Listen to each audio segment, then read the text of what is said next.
آپ صلی اللہ علیہ وسلم نے فرمایا اکثر عذاب قبر جو ہے وہ پیشاب کے چھینٹوں سے نہ بچنے کی وجہ سے ہوتا ہے۔ اور آپ صلی اللہ علیہ وآلہ وسلم نے جب دو قبروں کے اندر عذاب ہوتا ہوا دیکھا تو آپ نے وہاں پہ فرمایا تھا کہ ایک قبر والے کو چغل خوری کی وجہ سے عذاب ہو رہا ہے اور دوسرے قبر والے کو پیشاب کے چھینٹوں سے نہ بچنے کی وجہ سے عذاب ہو رہا ہے۔ نحمدہ ونصلی ونسلم علی رسولہ الکریم، اما بعد۔ معزز و محتشم سامعین و ناظرین،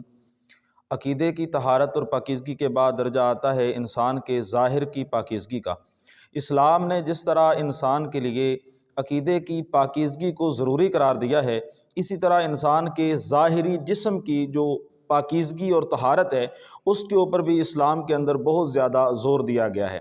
وضو کو اس امت کے لیے ایک زینت قرار دیا گیا اور وضو کو قیامت کے دن اس امت کی پہچان کا ذریعہ بنایا گیا کہ قیامت کے دن پیارے آقا علیہ الصلوۃ والسلام کی امت کے چہرے وضو کی وجہ سے روشن اور چمکدار ہوں گے۔ اعضائے وضو قیامت کے دن چمک رہے ہوں گے۔ اس لحاظ سے، اس انداز سے ترغیب دلائی گئی وضو کی کہ مسلمان ایک دن کے اندر نماز کے لیے 24 گھنٹوں کے اندر 5 دفعہ اس انداز سے جب پاکیزگی اور طہارت اختیار کرے گا تو اس کا ظاہر جو جسم ہے وہ پاک، صاف اور ستھرا رہے گا۔ اور پھر اس کے اندر بھی وضو کے اندر جو انسان کے اعضاء کپڑوں سے باہر ہوتے ہیں یا جن کے اوپر گرد و غبار پڑتی ہے ان کو دھونے کا حکم دیا گیا۔ اس طرح انسان کے لیے طہارت اور پاکیزگی کا ایک اعلیٰ ترین نمونہ پیش کیا گیا۔ اور پیارے آقا علیہ الصلوۃ والسلام نے ترغیب دلاتے ہوئے فرمایا الوضوء حصن المؤمن، فرمایا جو وضو ہے یہ مومن کا محافظ ہوتا ہے۔ اور پیارے آقا علیہ الصلوۃ والسلام نے فرمایا کہ جو بندہ رات کو طہارت کی حالت میں سوئے گا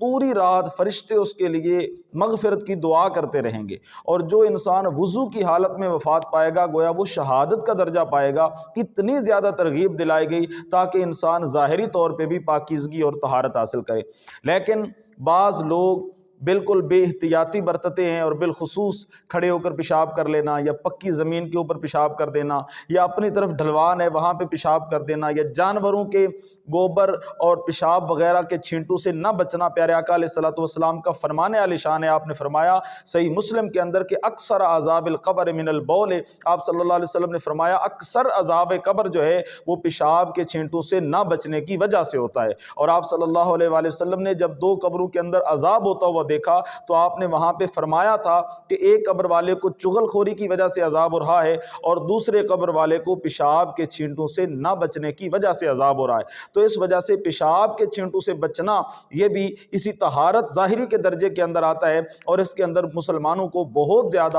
احتیاط کی ضرورت ہے۔ اسی طرح غسل کرتے ہوئے بعض لوگوں کو تو غسل کے فرائض کا نہیں پتہ ہوتا، اور جس کو غسل کے فرائض کا پتہ بھی ہے وہ پوری طرح لوگ احتیاط نہیں برتتے۔ انسان کے جسم کے بعض حصے وہ ہیں کہ جب تک ان کے اوپر پوری طرح اچھی طرح احتیاط کے ساتھ ان کو اٹھا کے وہاں پہ پانی نہ ڈالا جائے تو وہاں پہ پانی نہیں جاتا، اچھی طرح وہاں پہ پانی پہنچانا ضروری ہے۔ اگر ایک بال بھی خشک رہ جائے گا تو انسان کا غسل نہیں ہوگا، اور جب غسل نہیں ہوگا تو پھر اس کی نماز اور عبادات کیسے ہوں گی؟ پیارے آقا علیہ الصلوۃ والسلام نے بے برکتی کا ذریعہ قرار دیا، محتاجی کا ذریعہ قرار دیا، فقر تنگ دستی کا ذریعہ قرار دیا۔ جس گھر کے اندر انسان جنبی حالت میں ہوتا ہے، بغیر غسل کی حالت میں ہوتا ہے، اس گھر کے اندر اللہ تعالیٰ کی رحمت کے فرشتے نہیں آتے۔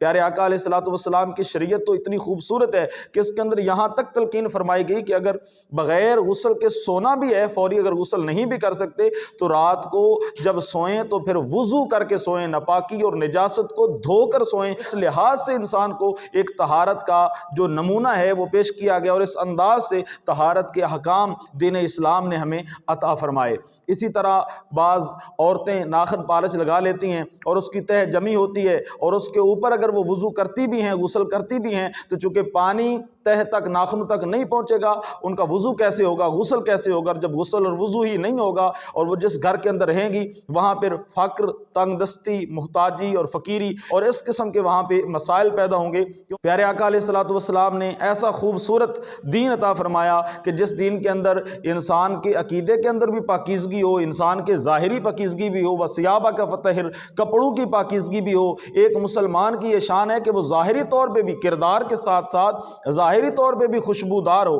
آپ صلی اللہ علیہ وسلم نے جمعہ والے دن غسل کا حکم کیوں ارشاد فرمایا؟ کس لیے فرمایا کہ پیاز کھا کر، کچے پیاز کھا کر بھی مسجد کے اندر نہ آؤ کہ تمہارے منہ سے بدبو نہ آئے، فرشتوں کو تکلیف نہ ہو، نمازیوں کو تکلیف نہ ہو، لوگوں کو تکلیف نہ ہو۔ مسواک کی پابندی فرمائی، مسواک کی تاکید فرمائی، مسواک کو برکت کا ذریعہ قرار دیا۔ آپ صلی اللہ علیہ وآلہ وسلم نے اس دنیا سے پردہ فرمانے سے قبل جو آخری کام فرمایا ان کے اندر مسواک ہے کہ آپ صلی اللہ علیہ وسلم نے مسواک اس وقت بھی استعمال فرمایا۔ اور آپ صلی اللہ علیہ وآلہ وسلم کا طریقہ کار تھا کہ جب آپ رات کو سوتے تھے تو سونے سے پہلے بھی مسواک فرماتے تھے، اور جب بیدار ہوتے تھے تو اس وقت بھی آپ صلی اللہ علیہ وآلہ وسلم پہلے نمبر پہ مسواک فرماتے تھے اور اس کی تاکید فرمائی، اور خوشبو کو آپ صلی اللہ علیہ وسلم نے پسند فرمایا۔ باوجود اس کے کہ پیارے آقا علیہ الصلوۃ والسلام کا جسم مبارک تو ویسے ہی خوشبودار تھا، لیکن اس کے باوجود آپ صلی اللہ علیہ وسلم نے امت کو تعلیم دی اور فرمایا تمہاری دنیا میں سے جو 3 چیزیں مجھے پسند ہیں ان کے اندر آپ صلی اللہ علیہ وسلم نے خوشبو کا بھی تذکرہ فرمایا۔ دعا ہے کہ اللہ رب العزت ہمیں سمجھنے کی توفیق عطا فرمائے۔